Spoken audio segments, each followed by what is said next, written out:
Cuando se habla de fanatismo, la mente suele viajar de inmediato a Europa, a multitudes enfervorizadas bajo cielos grises, a discursos gritados desde balcones de piedra, símbolos rígidos y a una estética casi industrial del poder.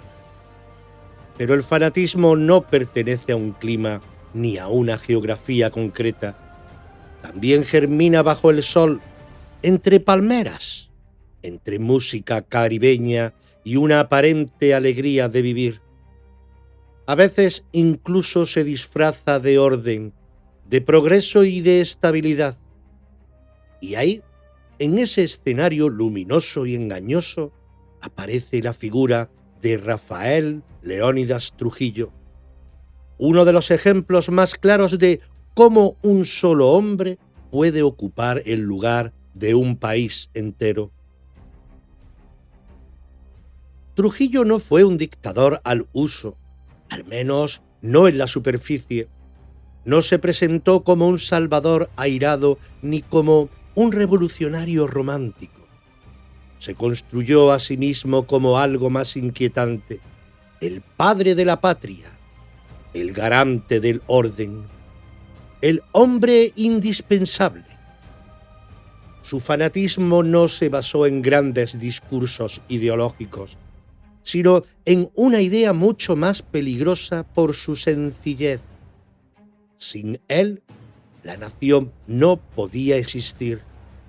Y cuando un pueblo acepta esa premisa, el abismo ya está abierto. En la República Dominicana de mediados del siglo XX, Trujillo logró algo que muy pocos han conseguido con tanta eficacia: borrar la frontera entre el Estado y su persona.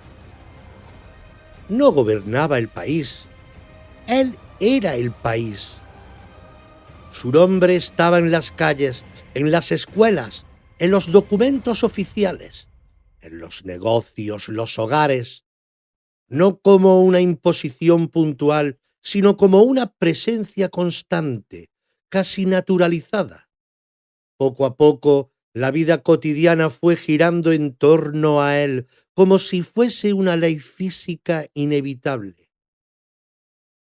Este tipo de fanático no necesita que todos lo amen, le basta con que nadie lo cuestione. Y para eso, Trujillo combinó con maestría dos herramientas ancestrales: el miedo y la gratitud forzada.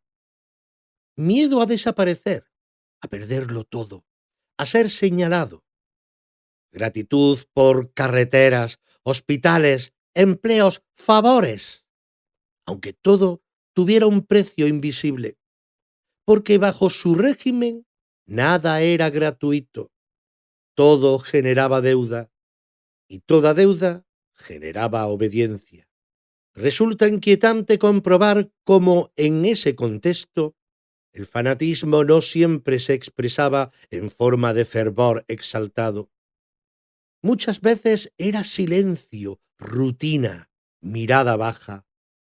La gente no coreaba consignas con pasión desbordada, pero aprendió a repetir gestos, palabras y actitudes como un mecanismo de supervivencia. El fanatismo, en este caso, no gritaba, respiraba despacio, se infiltraba, se normalizaba. Este episodio no va solo de un dictador caribeño, va de una advertencia universal. Trujillo encarna una forma de fanatismo especialmente peligrosa porque no necesita masas enfurecidas, sino ciudadanos resignados. Nos recuerda que el abismo no siempre se abre con violencia repentina. A veces se construye con calma, con orden aparente y con la promesa de que todo está bajo control, mientras en realidad ya no pertenece a nadie más que a uno solo. Y desde aquí, desde esta primera mirada al tirano tropical, empezamos a entender cómo un pueblo entero puede ser arrastrado paso a paso, sin ruido, hacia el borde del precipicio. Escuchas Los misterios de la historia, con este que os habla, Eloy López. Hoy hablamos de cómo un fanático lleva a su pueblo al abismo. Episodio 2. Rafael Leónidas Trujillo.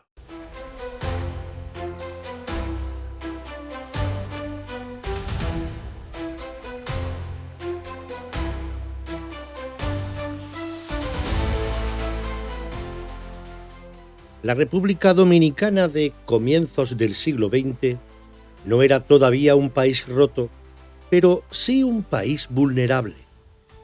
Venía arrastrando décadas de inestabilidad política, caudillismos regionales, golpes de Estado y una economía frágil, dependiente casi por completo del azúcar y de intereses externos.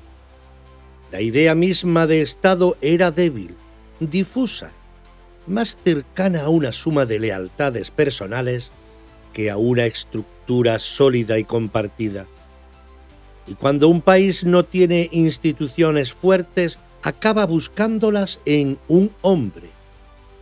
Entre 1916 y 1924, la ocupación militar de Estados Unidos dejó una huella profunda. Oficialmente llegó para poner orden, pero en la práctica reorganizó el país a su conveniencia.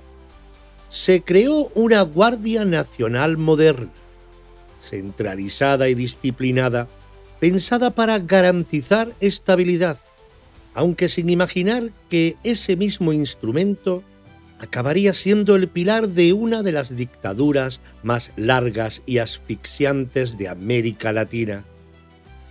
Cuando las tropas se marcharon, dejaron tras de sí un ejército entrenado, obediente y sin contrapesos civiles reales. El molde estaba listo. La sociedad dominicana era mayoritariamente rural, con altos niveles de analfabetismo y una fuerte dependencia del poder local. La política no se vivía como participación, sino como algo lejano, casi ajeno. Para buena parte de la población, el orden, aunque fuese impuesto, resultaba preferible al caos conocido. Ese deseo profundo de estabilidad, comprensible y humano, fue el caldo de cultivo perfecto para el fanatismo posterior. No hacía falta convencer con ideas, bastaba con prometer tranquilidad. En ese contexto emerge la figura de Rafael Leónidas Trujillo, no como un fenómeno extraño, sino como una consecuencia casi lógica del sistema que se estaba gestando. Trujillo no creó el vacío de poder, lo encontró y supo leerlo con una lucidez escalofriante. Entendió que el país no necesitaba un líder carismático al estilo romántico, sino un administrador del miedo y del orden. Alguien que ofreciera seguridad a cambio de obediencia. La élite económica, los terratenientes y buena parte de la clase política vieron en él una solución práctica. No era amor, era conveniencia. Pensaron que podrían manejarlo, usarlo como una pieza más del tablero. Fue uno de los errores más repetidos de la historia. Creer que el fanático se conforma con un papel secundario. Trujillo aprendió rápido que quien controla el ejército controla el país y que quien controla el miedo controla a los hombres. Así, antes incluso de que el régimen se instaurara oficialmente, el terreno ya estaba abonado. Un Estado débil, una sociedad cansada, una institución armada poderosa y un vacío de autoridad moral. No hacía falta una revolución ni un estallido social. Bastaba con que alguien diera un paso al frente y dijera con voz firme: «Yo me encargo». Y cuando un pueblo entrega su destino a esa frase sin darse cuenta, empieza a dejar de pertenecerse. Este contexto no justifica lo que vendrá, pero lo explica. Y entenderlo es clave porque el fanatismo no nace de la nada. Siempre encuentra grietas, cansancios, miedos antiguos. Trujillo no fue una anomalía tropical, fue el producto exacto de un país preparado, sin saberlo, para ser ocupado por una sola voluntad.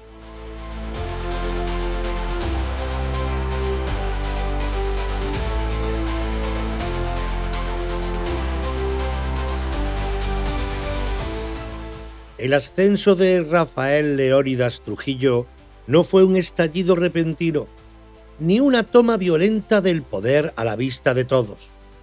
Fue algo mucho más inquietante, un avance silencioso, disciplinado, casi administrativo.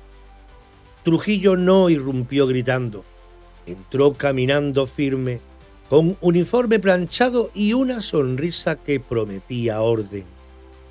Supo desde el principio que, en un país cansado, el ruido asusta más que seduce. Formado dentro de la Guardia Nacional, creada durante la ocupación estadounidense, Trujillo entendió mejor que nadie el valor real del poder. No estaba en los discursos ni en los partidos, sino en la obediencia armada. Ascendió rápido, no tanto por brillantez militar como por una cualidad clave. Sabía obedecer mientras aprendía a mandar. Observaba, tomaba nota, esperaba. El fanático paciente siempre es el más peligroso. Cuando llegó el momento ya controlaba el ejército, y con el ejército en la mano, el resto fue casi un trámite. En 1930, tras un golpe encubierto que dejó al presidente Horacio Vázquez aislado y sin apoyos reales, Trujillo se presentó como candidato a unas elecciones que solo existían sobre el papel. Sus rivales fueron perseguidos, encarcelados o directamente forzados al exilio. El pueblo votó, sí, pero votó con el miedo respirándole en la nuca. El resultado estaba decidido antes de abrir las urnas. Aquí aparece uno de los rasgos más reveladores del fanático: la necesidad de legitimarse. Trujillo no quería ser solo el hombre fuerte, quería ser el elegido. Por eso se vistió de legalidad, de institucionalidad, de normalidad. No se proclamó dictador, se proclamó presidente. Y poco después, algo aún más revelador: benefactor de la patria. El título no se lo dio el pueblo, se lo concedió a sí mismo, como quien se otorga una verdad incuestionable. Desde ese momento, el ascenso dejó de ser político para volverse simbólico. Trujillo empezó a ocupar no solo los cargos, sino el imaginario colectivo. Se presentó como el hombre que había traído estabilidad, trabajo, progreso. Cada carretera construida, cada edificio levantado, cada gesto de aparente modernización llevaba implícito un mensaje: esto existe gracias a mí. El país no avanzaba, era llevado en brazos por su líder. Pero bajo esa fachada de orden se escondía ya la semilla del abismo, porque el ascenso de Trujillo no fue el triunfo de una idea, sino la sustitución de un sistema por una persona. Y cuando un hombre se convierte en sistema, todo queda sometido a su voluntad. La ley, la economía, la moral y, finalmente, la vida de los demás. El pueblo, agotado y esperanzado a partes iguales, aceptó el relato, no porque creyera ciegamente, sino porque necesitaba creer. El fanatismo empieza muchas veces así, no como devoción, sino como alivio. Alivio de no tener que decidir, de no tener que cuestionar, de no tener que cargar con la incertidumbre. Y Trujillo supo ofrecer exactamente eso, a cambio de todo lo demás. Aquí, en este punto del relato, el abismo ya no es una amenaza futura, ya está abierto, y el país, sin saberlo, acaba de dar un paso definitivo hacia adentro.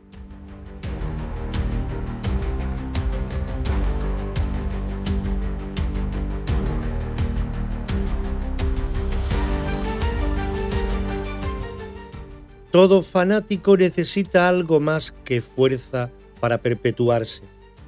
Necesita ser creído. Y Leónidas Trujillo entendió muy pronto que el miedo, por sí solo, es inestable.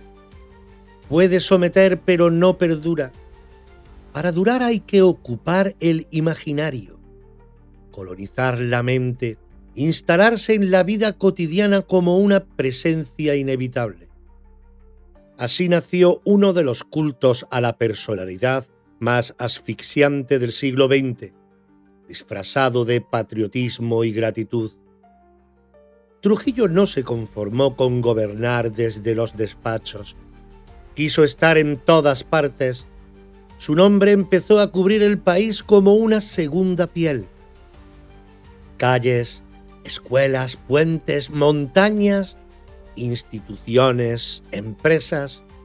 Incluso la capital fue rebautizada como Ciudad Trujillo. No era un homenaje puntual, era una reescritura del mapa. El mensaje era claro y constante: no hay lugar donde no esté yo. Los retratos del jefe se volvieron obligatorios en hogares, comercios y oficinas. No tener uno no era un descuido estético, era una declaración peligrosa. La imagen vigilaba desde la pared, recordando quién mandaba, incluso en la intimidad del salón. No hacía falta que hablara, bastaba con que mirara. Así, el culto se transformó en rutina, y la rutina en normalidad. La propaganda construyó un relato casi religioso. Trujillo no era solo presidente, era el salvador de la patria, el padre protector, el garante del orden y del progreso. Se le atribuían virtudes morales, inteligencia superior, capacidad casi sobrenatural para mantener el equilibrio del país. El Estado dejó de presentarse como una estructura colectiva y pasó a narrarse como una extensión de su voluntad. Si el país funcionaba, era gracias a él. Si algo fallaba, era culpa de enemigos internos o externos. Este culto no exigía entusiasmo sincero, exigía representación. No todos creían, pero todos actuaban como si creyeran. Y ahí está uno de los mecanismos más perversos del fanatismo. Cuando fingir se vuelve imprescindible para sobrevivir, la mentira acaba impregnándolo todo. El aplauso deja de ser expresión y se convierte en reflejo automático. La lealtad ya no nace del convencimiento, sino del miedo a destacar. Trujillo logró algo aún más inquietante: confundirse con la idea misma de patria. Criticarlo no era oponerse a un gobernante, era traicionar a la nación. Así, cualquier disidencia quedaba moralmente anulada antes incluso de expresarse. El fanático no admite matices, o estás con él o estás contra todo. Ese culto no elevó al pueblo, lo empequeñeció. Al reducir la identidad colectiva a un solo hombre, se anuló la responsabilidad compartida, la diversidad, el pensamiento crítico. El país dejó de mirarse a sí mismo y empezó a mirarlo a él. Y cuando un pueblo delega su identidad en un líder, deja de ser comunidad para convertirse en reflejo. Aquí el fanatismo alcanza una de sus formas más peligrosas, no la del grito exaltado, sino la de la devoción impuesta, cotidiana, casi invisible. Trujillo ya no necesitaba estar presente físicamente, se había instalado en la conciencia social, y cuando eso ocurre, el abismo ya no se percibe como caída, sino como suelo firme.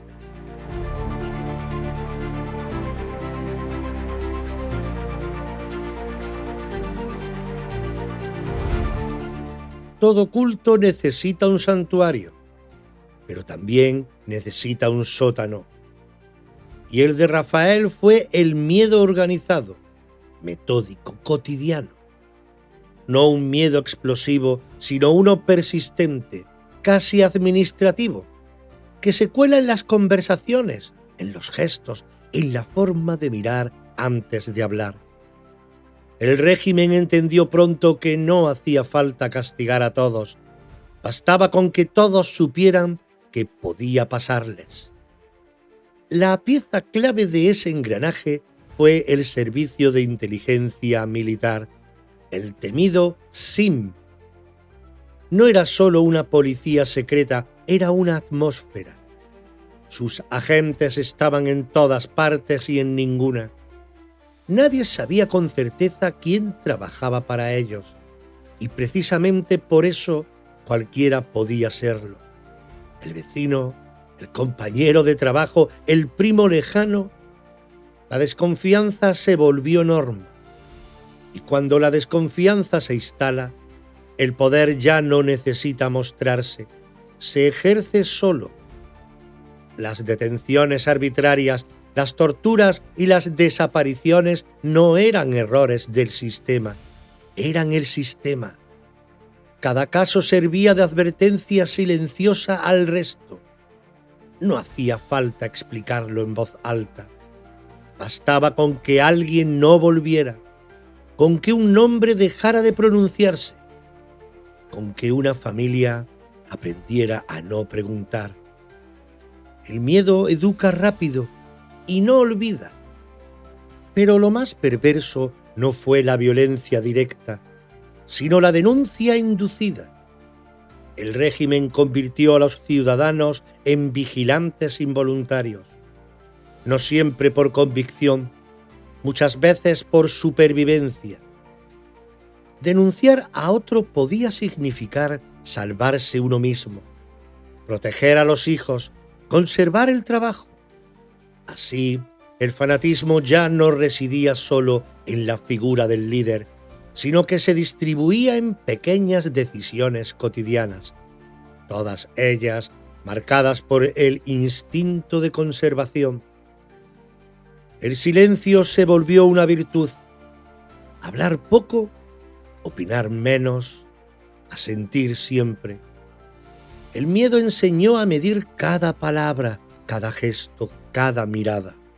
Y poco a poco esa autocensura dejó de sentirse como imposición externa para convertirse en hábito. El régimen ya no necesitaba intervenir constantemente. El control estaba interiorizado. El fanatismo había logrado su forma más eficaz, aquella en la que la gente se vigila a sí misma. En este punto el Estado ya no era una estructura visible, sino una presencia invisible incrustada en la vida diaria. No hacía falta propaganda grandilocuente cuando el miedo cumplía su función con precisión quirúrgica.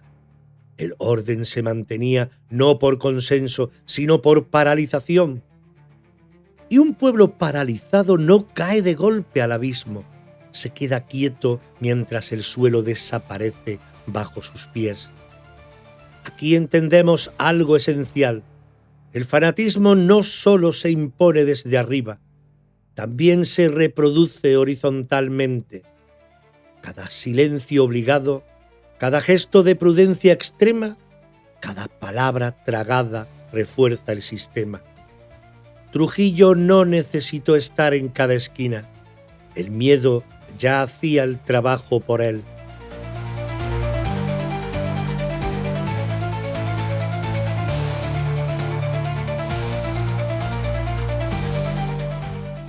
Llegados a este punto, el régimen ya no necesita demostrar su fuerza de forma constante. El miedo ha cumplido su función inicial y ahora da paso a algo más sutil y duradero: la obediencia interiorizada. No todos creen, no todos aplauden con entusiasmo real, pero casi todos han aprendido una lección básica para sobrevivir. Es mejor no destacar. Y cuando un pueblo asume eso como norma, el fanatismo ya no depende solo del líder, sino del comportamiento colectivo. Aquí se rompe una idea cómoda. No hace falta una masa exaltada para que exista fanatismo. Basta con una sociedad que se acostumbra a callar. La mayoría de la población dominicana no vivía en un estado permanente de fervor ideológico, sino en una calma tensa, hecha de prudencia extrema. Se hablaba en voz baja, se opinaba solo en círculos muy cerrados, se evitaban temas incómodos. El silencio se convirtió en una forma de inteligencia práctica. Ese aprendizaje no fue inmediato, pero fue profundo. Se transmitía en casa casi sin palabras. De eso no se habla. Mejor no te metas. No digas eso fuera. Frases simples que iban modelando una generación tras otra. Así, el fanatismo ya no era solo vertical, impuesto desde arriba, sino horizontal, reproducido entre iguales. Cada advertencia bien intencionada reforzaba el sistema. Lo más inquietante es que con el tiempo esa obediencia empezó a confundirse con normalidad. La gente hacía su vida, trabajaba, criaba a sus hijos, celebraba fiestas. El régimen no parecía siempre presente y precisamente por eso lo estaba. El fanatismo más eficaz es el que permite cierta rutina, cierta sensación de continuidad, mientras anula cualquier posibilidad real de cuestionamiento. No se trata de vivir en terror constante, sino de vivir con límites invisibles. En este contexto, muchos acabaron colaborando sin sentirse culpables, no por convicción profunda, sino por adaptación. El régimen se sostiene gracias a miles de pequeños actos de conformidad. No preguntar, no corregir, no señalar. El fanático moderno no siempre es el que grita consignas, sino el que repite: no es asunto mío. Y esa frase, multiplicada por millones, sostiene cualquier abismo. Aquí aparece una verdad incómoda. El fanatismo no se mantiene solo por los fanáticos declarados, sino por los que se adaptan para sobrevivir. El poder entiende esto y lo explota. No necesita convertir a todos en creyentes, le basta con que nadie se atreva a ser disidente. Y cuando la disidencia desaparece del horizonte, incluso de la imaginación, el sistema ya ha ganado. Este punto es clave para entender por qué la dictadura duró tanto tiempo. No fue solo por la represión, sino por la pedagogía del silencio. Un pueblo que aprende a callar, aprende también a aceptar. Y cuando aceptar se vuelve costumbre, el abismo deja de parecer una amenaza para convertirse en paisaje.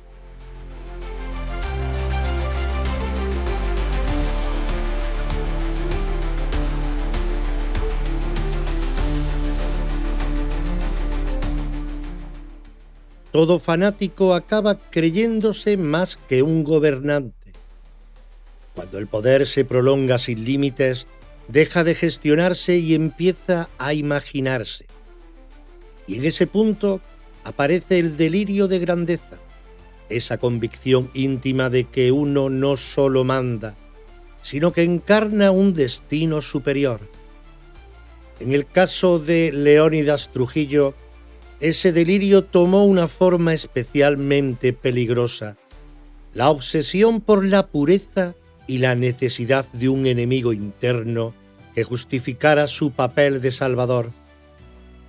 Trujillo empezó a verse a sí mismo como el arquitecto definitivo de la nación, no solo en lo político o lo económico, sino en lo moral y lo racial. La patria, según su visión, debía ser ordenada, disciplinada y limpia. Y cuando un líder decide qué es pureza y qué es impureza, el siguiente paso suele ser la violencia legitimada. El fanatismo necesita siempre una amenaza para sostener su relato, y Trujillo la encontró al otro lado de la frontera. El anti-haitianismo no era nuevo en la isla, pero bajo su régimen se transformó en política de Estado y en justificación simbólica del terror. El vecino dejó de ser simplemente diferente para convertirse en peligro. Se construyó un discurso en el que la identidad nacional dominicana solo podía firmarse negando, expulsando o eliminando al otro. Así, el delirio personal del líder se convirtió en dogma colectivo impuesto. La llamada masacre del Perejil fue la expresión más brutal de ese proceso. No fue un exceso puntual ni una reacción espontánea. Fue una decisión consciente, ejecutada desde el poder, donde miles de personas fueron asesinadas por no encajar en la idea de nación que el fanático había fabricado. El criterio era absurdo y cruel, pero precisamente por eso funcionaba. Demostraba que la vida dependía de la arbitrariedad del poder. Aquí el fanatismo alcanza una fase especialmente oscura, porque ya no se conforma con controlar. Ahora necesita purificar. El líder no solo protege al pueblo, dice salvarlo de sí mismo. Y cuando esa lógica se instala, cualquier atrocidad puede presentarse como necesaria. El delirio de grandeza convierte al gobernante en juez supremo de la existencia ajena.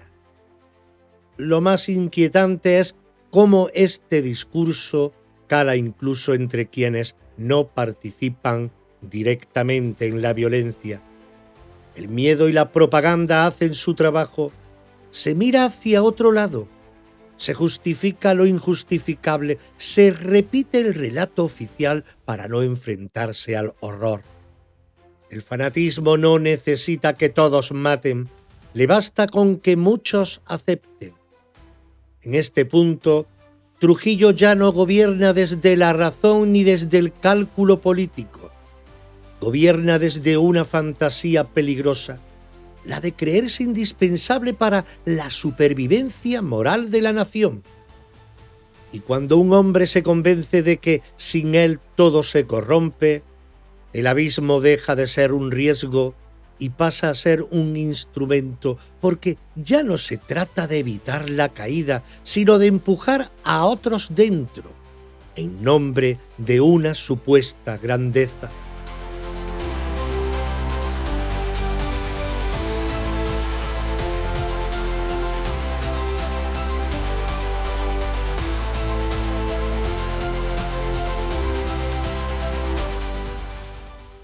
Durante años, Leónidas Trujillo no solo fue tolerado por las grandes potencias, sino considerado un mal menor. En un Caribe visto desde Washington como zona estratégica, Trujillo ofrecía algo muy valioso: estabilidad, anticomunismo y control férreo. Mientras mantuviera el orden y protegiera intereses económicos, sus métodos internos eran, como tantas veces en la historia, convenientemente ignorados. El fanatismo, cuando sirve, suele recibir silencio cómplice. Pero el problema de los fanáticos es que nunca saben detenerse. Trujillo no entendía la lógica de los equilibrios internacionales, porque gobernaba desde la convicción de su propia omnipotencia. Empezó a actuar como si su poder no tuviera límites ni fronteras. Atentados contra opositores en el extranjero, provocaciones diplomáticas, una violencia cada vez más difícil de disimular. El aliado útil empezó a convertirse en una carga. La comunidad internacional no reaccionó por empatía hacia el pueblo dominicano, sino por incomodidad estratégica. Cuando el fanático deja de obedecer las reglas no escritas del juego, se convierte en un riesgo. Trujillo ya no era solo un dictador local, era un foco de inestabilidad que podía generar problemas mayores. El silencio comenzó a resquebrajarse lentamente con sanciones, presiones y distanciamientos calculados. Este aislamiento no debilitó de inmediato al régimen, pero sí lo fue erosionando por dentro. Trujillo, acostumbrado a sentirse imprescindible, empezó a percibir el rechazo exterior como una traición. Y como todo fanático acorralado, reaccionó con más rigidez, más control y más paranoia. El mundo ya no lo aplaudía, así que reforzó el cerco interno. Cuando falla la legitimidad externa, el fanatismo se vuelve aún más asfixiante hacia adentro. El régimen respondió cerrándose sobre sí mismo, endureciendo el discurso nacionalista y presentando cualquier crítica internacional como una agresión contra la soberanía. El enemigo ya no estaba solo dentro, ahora también venía de fuera. Este relato es clásico en los sistemas fanáticos. Cuando el apoyo se pierde, se fabrica un complot. Así se mantiene cohesionada a una población cansada, redirigiendo el miedo hacia un adversario abstracto. Pero el aislamiento tiene un efecto inevitable. Rompe la ilusión de invulnerabilidad. Por primera vez, ciertos sectores del poder, empresarios, militares, incluso antiguos colaboradores, empezaron a entender que Trujillo ya no garantizaba el futuro. El fanático, que había sido garantía de estabilidad, se transformaba en obstáculo, y cuando eso ocurre, el sistema empieza a resquebrajarse desde dentro, aunque hacia afuera siga aparentando solidez. Este punto es crucial porque demuestra algo esencial. El fanatismo puede sostenerse durante mucho tiempo, pero rara vez es eterno. No porque despierte conciencia, sino porque deja de ser rentable. Trujillo no cayó cuando el mundo supo lo que pasaba en su país, sino cuando ya no convenía mirar hacia otro lado. Y ese cambio de mirada fue el principio del fin, aunque todavía nadie se atreviera a decirlo en voz alta.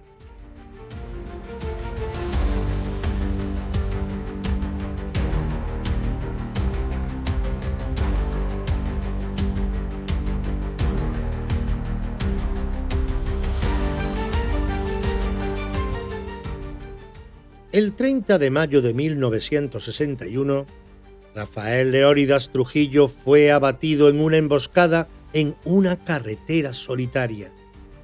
El dictador, el jefe, el hombre que durante más de 3 décadas había encarnado al Estado, moría a tiros como mueren tantos fanáticos, convencido hasta el último segundo de su invulnerabilidad. El momento fue rápido, casi abrupto, pero el significado era enorme. Sin embargo, lo que vino después demostró una verdad incómoda que la historia repite una y otra vez. Eliminar al líder no significa desmontar lo que ha construido. Durante años se había alimentado la idea de que Trujillo era el único pilar del sistema, que sin él todo se derrumbaría como un decorado de cartón. Pero la realidad fue más compleja e inquietante. El régimen no desapareció de inmediato porque no era solo un hombre, era una red, una forma de pensar, de callar, de obedecer, un hábito colectivo aprendido durante generaciones. Tras su muerte, el país no despertó de golpe. No hubo una liberación instantánea ni una catarsis colectiva. Lo que hubo fue desconcierto, miedo sin dueño claro, silencio heredado. Muchos no sabían cómo vivir sin la figura omnipresente que había organizado incluso sus temores. El fanatismo había logrado algo decisivo: sobrevivirse a sí mismo. Los mismos engranajes, militares, burócratas, colaboradores, seguían ahí. Algunos por lealtad, otros por miedo, otros simplemente porque no conocían otra forma de funcionar. La caída del dictador abrió grietas, sí, pero también dejó al descubierto hasta qué punto el sistema estaba incrustado en la vida cotidiana. No bastaba con matar al tirano, había que aprender a desobedecer, a hablar, a disentir. Y eso no se improvisa. Este momento revela uno de los grandes engaños del fanatismo personalista. Hace creer que todo depende de una sola figura, cuando en realidad ha tejido una estructura que se reproduce sola. Por eso las dictaduras no terminan el día que muere el dictador.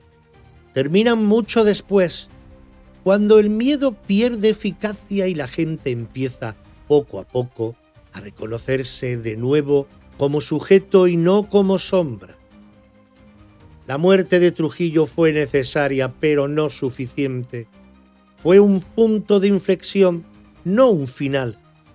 El país tuvo que atravesar un largo proceso para desactivar las inercias, los silencios aprendidos, las lealtades falsas. El abismo no se cerró de inmediato, simplemente dejó de profundizarse. Este punto es esencial para entender el fenómeno del fanatismo. No se combate solo con balas ni con golpes espectaculares, porque el verdadero enemigo no es el hombre que manda, sino la lógica que lo hizo posible. Trujillo cayó una noche de mayo, pero su sombra siguió caminando durante años entre quienes habían aprendido que pensar por cuenta propia podía costar la vida.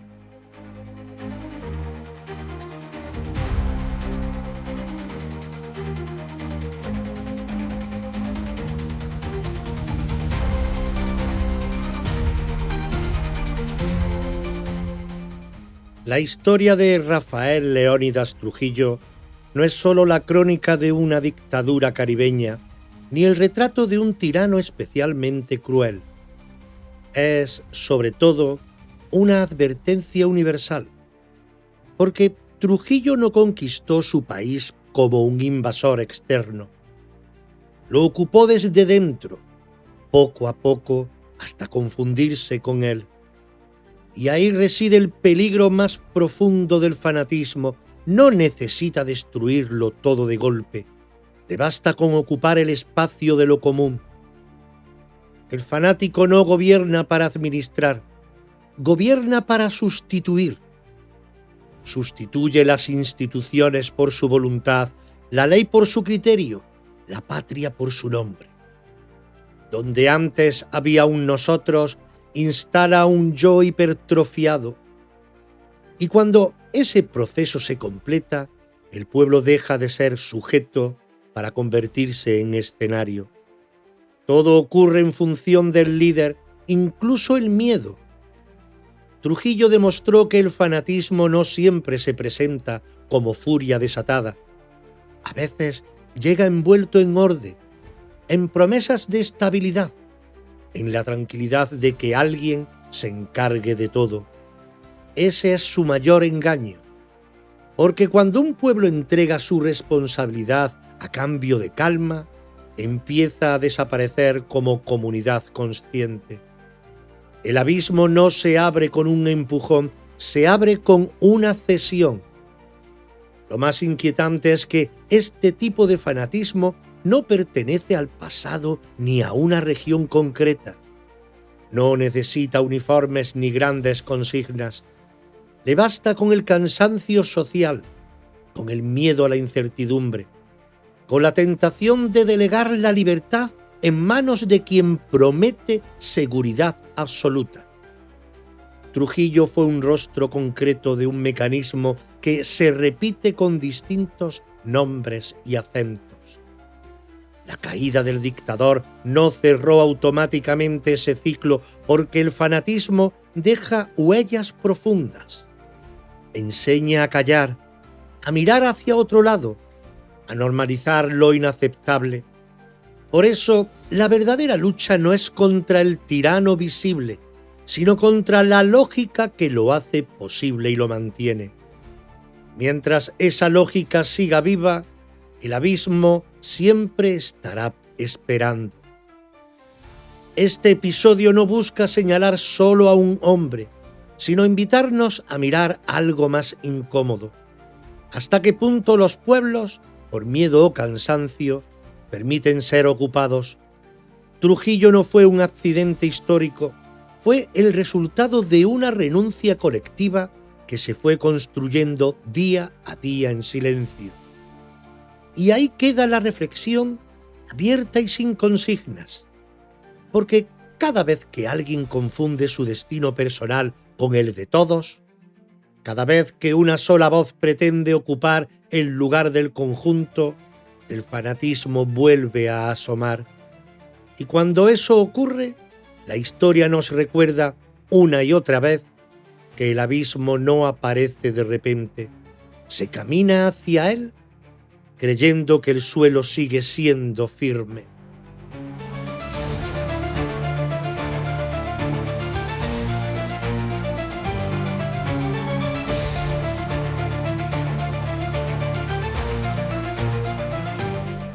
Trujillo y Hitler, Hitler y Trujillo, parecen, a primera vista, figuras imposibles de confundir.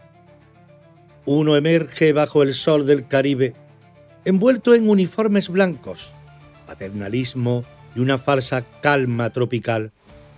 El otro surge del frío europeo, entre multitudes enfervorizadas, símbolos grandilocuentes y un discurso incendiario.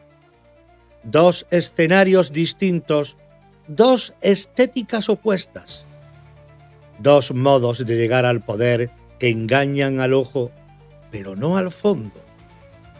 Porque cuando se rasca la superficie, ambos responden al mismo mecanismo. Adolf Hitler necesitó masas exaltadas. Rafael Leónidas Trujillo se conformó con un pueblo silencioso. Uno gritó, el otro susurró. Uno arrastró, el otro inmovilizó.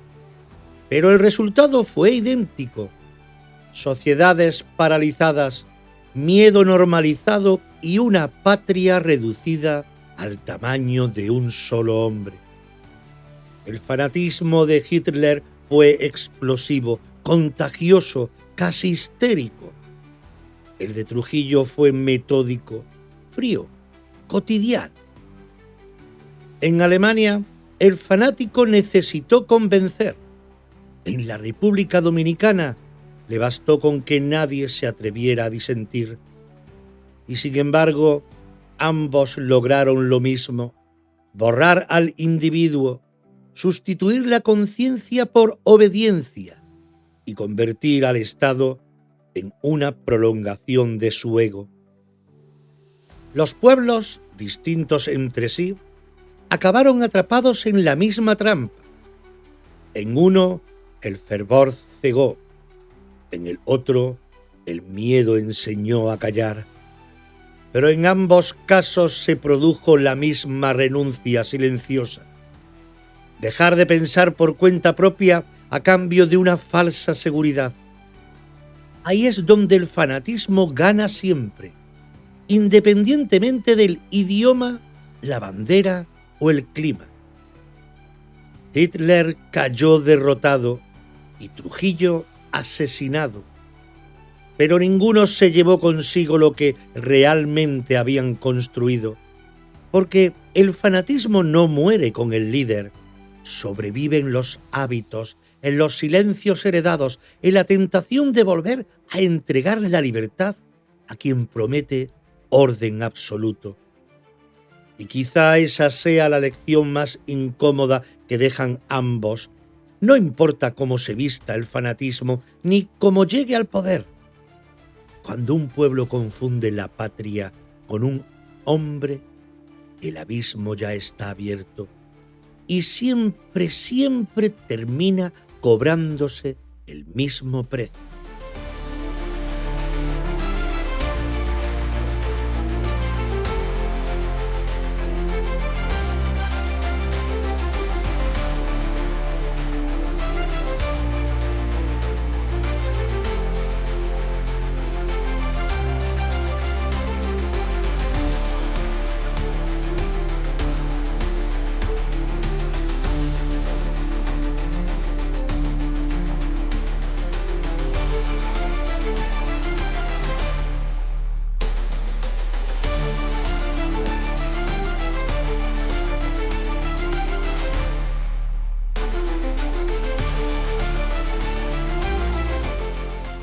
Llegamos al final de este viaje, entre los ecos del pasado, ruinas y leyendas, entre certezas e incógnitas. Pero a veces, entre las grietas de la historia se asoma algo más, algo que no se mide con fechas, ni se archiva en documentos, algo que no solo sucedió, sino que nos está sucediendo por dentro. Si alguna vez te has preguntado qué hay detrás de los hechos, si has sentido que hay un alma que también camina la historia contigo, te espero en Reflejos del Alma, aquí, en esta misma sintonía y en esta misma plataforma, porque a veces el mayor misterio no está en lo que pasó, sino que está en lo que somos.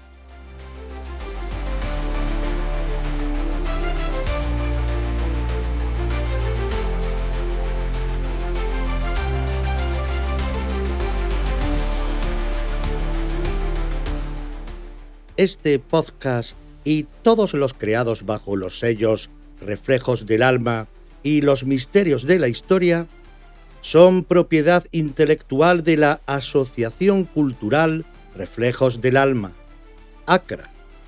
Su producción, creación y realización corresponden íntegramente a dicha asociación.